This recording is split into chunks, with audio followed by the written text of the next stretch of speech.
There's nothing better than a business owner that walks into the room and knows their numbers.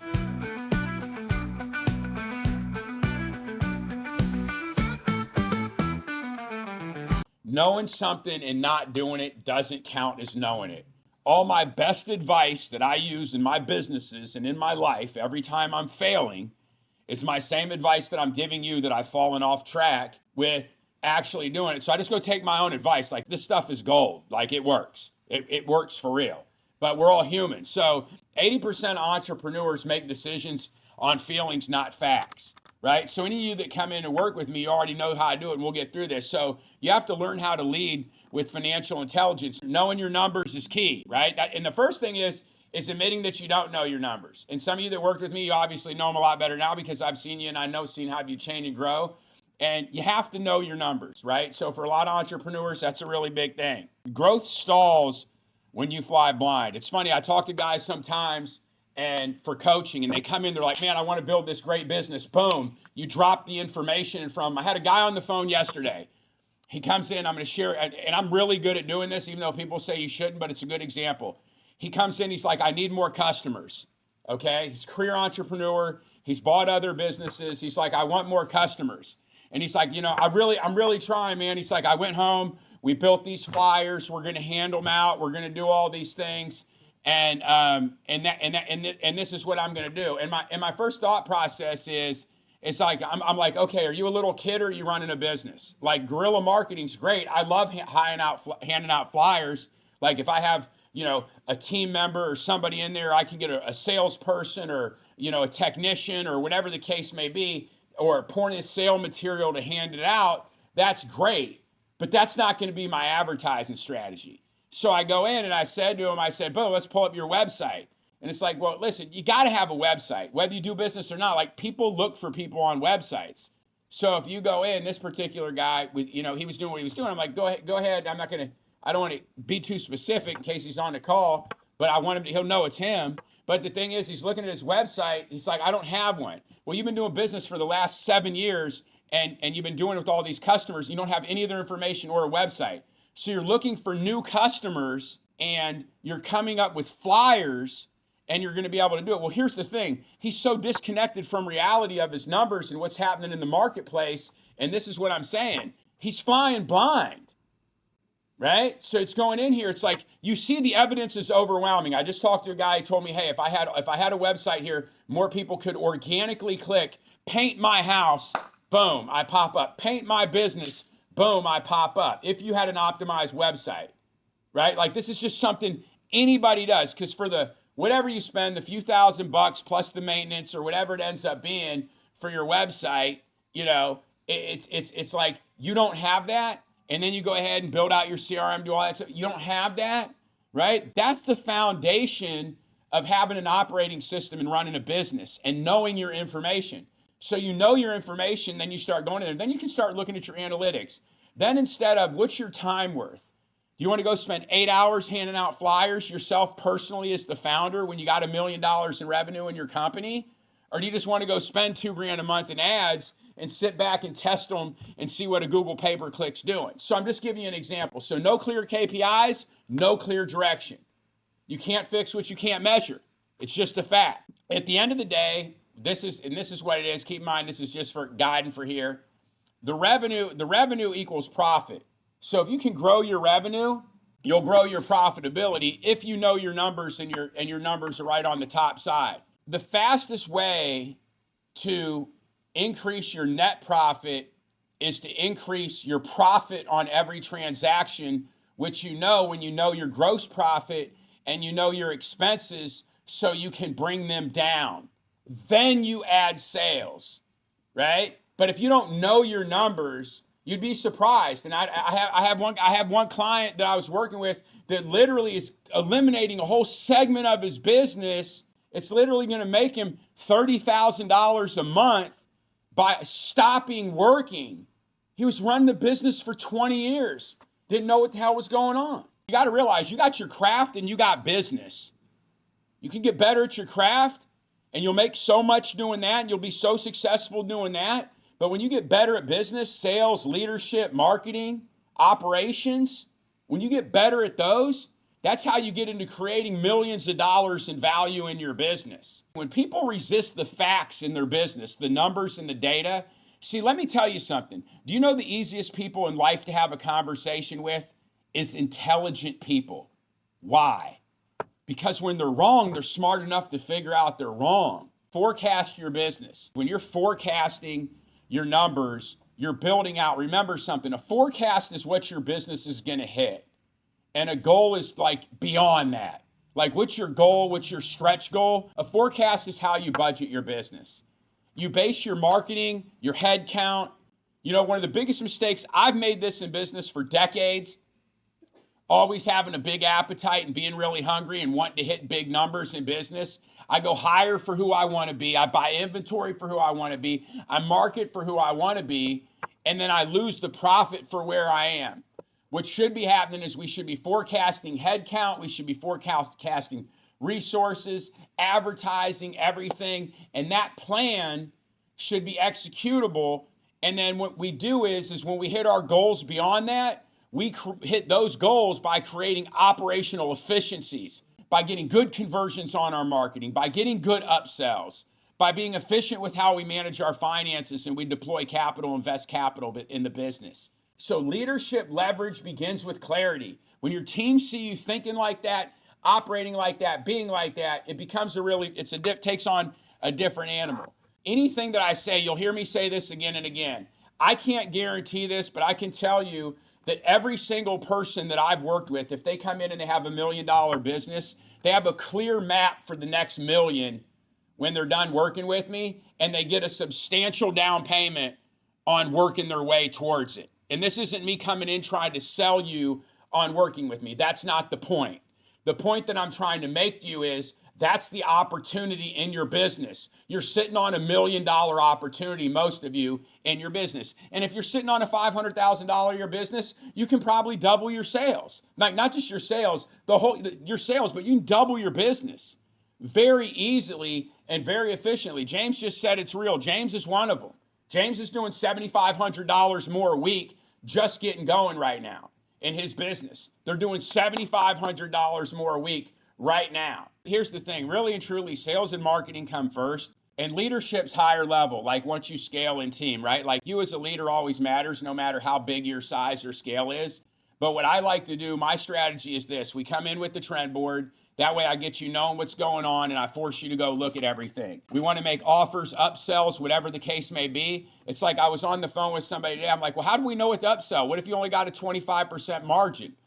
Well, what if I want to do buy one, get one free? So I went in the other day, I went Barnes & Noble Sunday night with my daughter.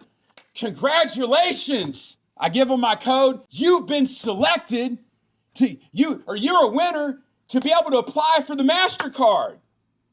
And I'm like, wow. No wonder they're Barnes & Nobles, right? They got some $15, $20 an hour kid enthusiastically hitting the door and doing it. I got guys that are running companies making $1 million a year that can't do it. I got salespeople that make $200,000 a year that can't deliver that level of energy. That technique right there, how many millions, tens of millions, hundreds of millions of dollars in credit cards do you think they're putting out just off that one line? That's why I like to go see where the trend board. I want to see where you're making your most money and where your customers are transacting at the most, so we can double, triple down on those offers and exploit revenue. And I can tell you can look at it. You won't figure it out on your own. It won't happen. You need somebody holding you accountable, making you do it when you don't want to do it. And then once you break through, you'll do it. Then you got to go ahead and see where your leaks are. The fastest way to a profit, I see people all the time, how many employees you got? They're like 10. How much you doing? $1.5 million. Okay, well, unless you're in certain scenarios like where you're doing rev share, you got technicians or 50-50, whatever the case may be. Usually when you have too many employees, you're not going to be profitable. You can bring your head count down, and we'll get into that.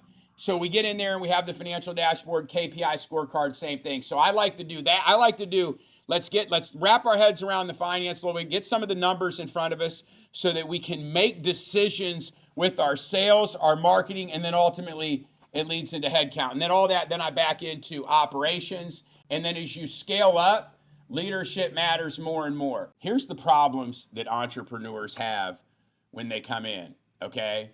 Is the top problems are, one, my people suck. I don't have good people. It 100% of the time comes back to the leadership piece, Tim. And that leadership piece, the reason why it's broken is because they don't have the KPIs and they're not delivering them in there. So when you have a conversation with somebody and you're communicating to them and it's not based off of numbers, most people, unless they're highly emotionally intelligent, which most people on the planet are not, they'll go in and they'll feel targeted. And then the next thing is people have problems. Everybody wants customers. And then they want to be able to sell and get more. They want those customers so they can sell, right? But those are it. And that's why we come down in there to that. 13 weeks is 1 quarter. That's how I like to do it. I like to basically 4 quarters in the year. It gives me everything I need to know. And the only time that I ever get myself in quicksand in any business is when I'm not looking at these numbers and holding the leaders accountable who's in there doing it. It tells you all the early warning signs. It also tells you where you got emerging markets, where you can invest more money and where you're going to get a return on it, you know? And it creates a weekly rhythm of accountability. And once again, this fosters leadership. So as you go, part of the Catalyst operating system is this. And this is the reason why I pitch the Catalyst operating system, the reason why I train everybody on it, coach it, everything, is because any business I'm involved in, anybody who knows the system can participate in any business I'm involved in. Any team member that I have, I can move them around and I can do whatever it is because it's the same in every business, every department, everything.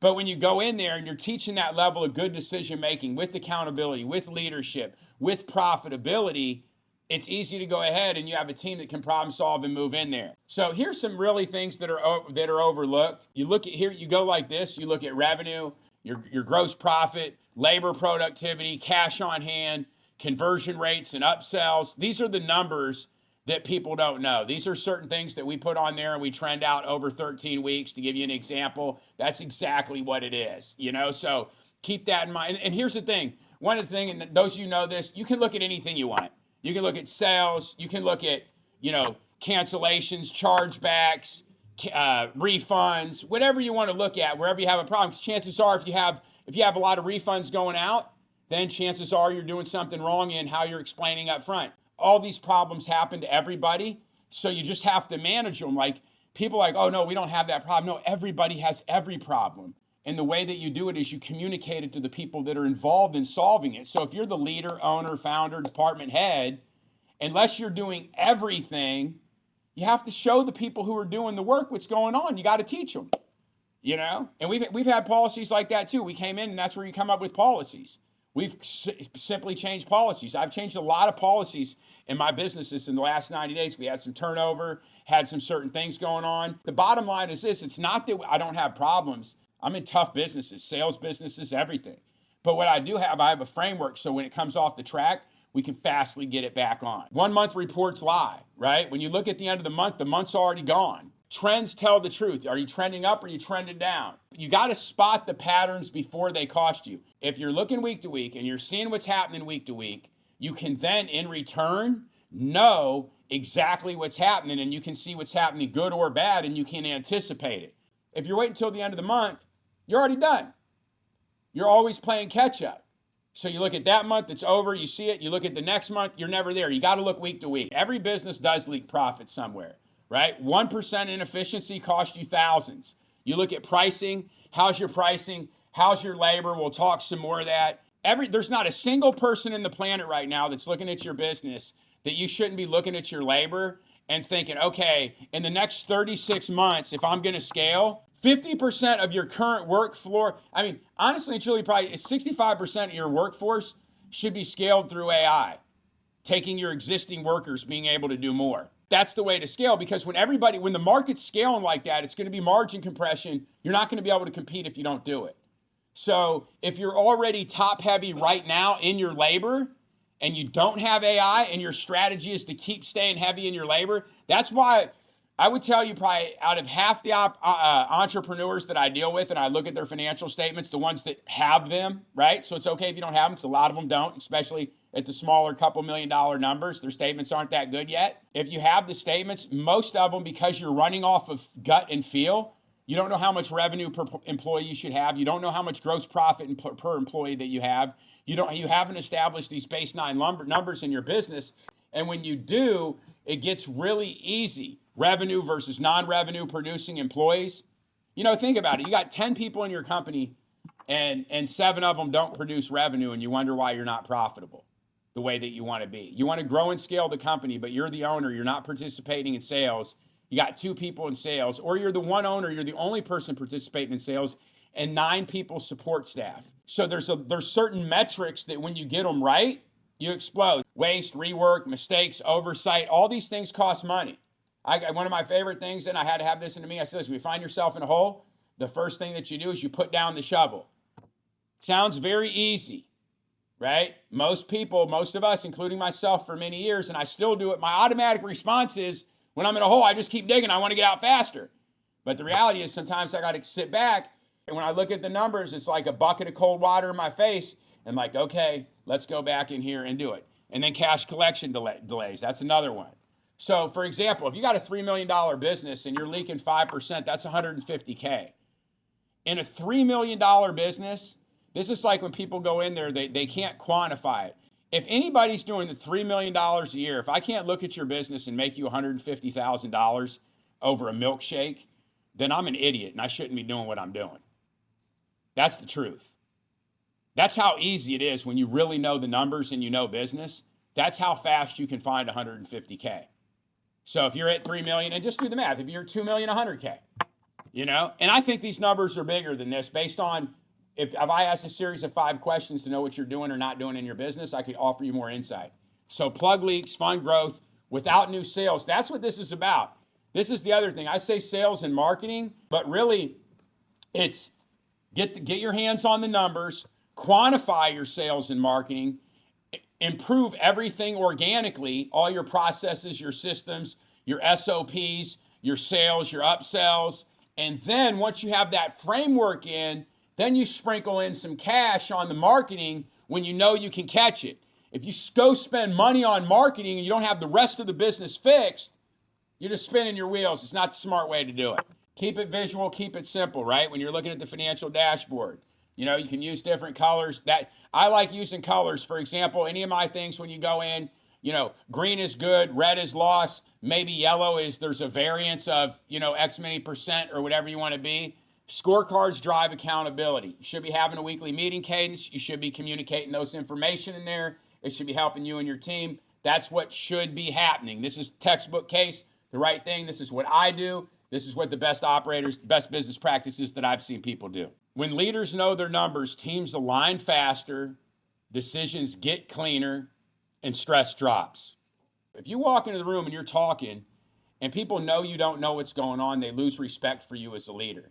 If they know that you don't know your numbers and they're actually, because there's somebody in your business that knows that number. They may not know all the numbers, but you go in and you're making generalizations and talking about something. And then the other thing is when you know your numbers, what happens about that rock star in there? The person that's actually outperforming the whole team and they're actually becoming disgruntled, or vice versa. The person who thinks they're a rock star, just because nobody's holding them accountable or checking their numbers. They keep saying they're doing good. Nobody's telling them they're not. The numbers aren't showing them they're not. I like to let the numbers do the talking. Because if I go into it, I can hurt people's feelings just because I'm the CEO, I'm the owner, I'm the founder, I'm this larger than life character. So if I go in, it's almost like they could feel like I'm bullying them. But I can go in and just put the numbers up, and all of a sudden, guess what? The numbers do the talking. It takes all the emotion out of it, and they're like, oh, man. And that's one of the conversations. Like, as I'm going and hiring people right now, I'm working for engagement with people. I want very transparent. I'm going to be 50 next month. I want very transparent, straight up relationships. I don't care if I'm coaching somebody, if it's in my business or whatever. It's no nonsense. It's like, listen, we're either here for each other and we're going to play straight with each other, and I'm going to help you and you're going to help me, and we're going to have fun doing this, or we're not going to work together. It's very matter of fact. And it can be that way. And I'll tell you something. That's the only way that I've ever kept the best people. You can keep people, but you won't keep them engaged. What does engagement mean? Engagement means that they want to do well for you. They don't want to let you down. right? It's no different than when somebody comes into me and they're like, and they come in, they're all nervous and we start coaching together like, oh my God, what's going on? Listen, when somebody comes in and they transact with me and they want me to coach them, that tells me one thing. They believe in me. I don't want to let them down. I'm not that guy. And that's the point. When you show up like that for your team for decades, you just become that person. I was meeting with my team the other day and I said, listen, guys, some of you guys are not going to make it through the challenges in front of you. And what's going to happen is you're just never going to make it through that level in your life. I said, but the most important thing when you make it through the challenge that's in front of you right now? It's the human you become on the other side, not the prize or the money that you get. It's the human that you become and the standards that you have as that human. Let's talk. Few can answer 5 basic questions. What's your highest gross profit margin product? What's your core business? Where's 80% of your revenue come from? What products do your customers most likely buy on upsell? Everybody gives me a number. It's always the wrong one when we get to the next page. When we actually look at the numbers, it's never right. Like I would say half of them say I don't know and they're very open and honest. Then you have the other half that got to work through the social awkwardness and they say they don't know. But if you just know these numbers, what's your highest gross profit margin product? What is that margin? And what product is the customer most likely to buy after that? What product is it? What product do you have that is the highest gross profit margin item on there that you have that you could offer a buy one, get one free or buy one, get one 50% off? Labor cost versus output, gross profit versus net profit, your AR aging versus cash flow, marketing spend, return on investment, ROAS, whatever the case may be. If you don't know your numbers, you don't own your business, right? That's really the big thing. You have to know the numbers. Leaders who guess gamble. The pros, you got to know it. There's nothing better than a business owner that walks into the room and knows their numbers. Right now, today, you don't need to buy another piece of inventory. You don't need to spend another ad. You don't need to do anything.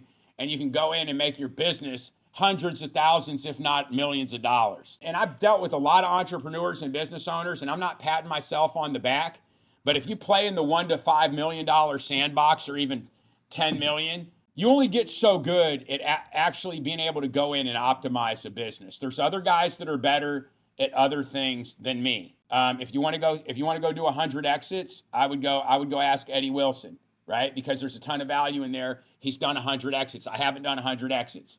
But if you want to turn a business around right now today and make a lot more cash in it, I don't know of anybody who's going to sit down here. I don't think you can find anybody better than me to be able to go in there. There might be somebody run neck and neck with me. You're not going to find anybody any better. That's my honest belief. I want you guys to think about that when you're thinking about your business. I want to encourage you to get off this call and take action.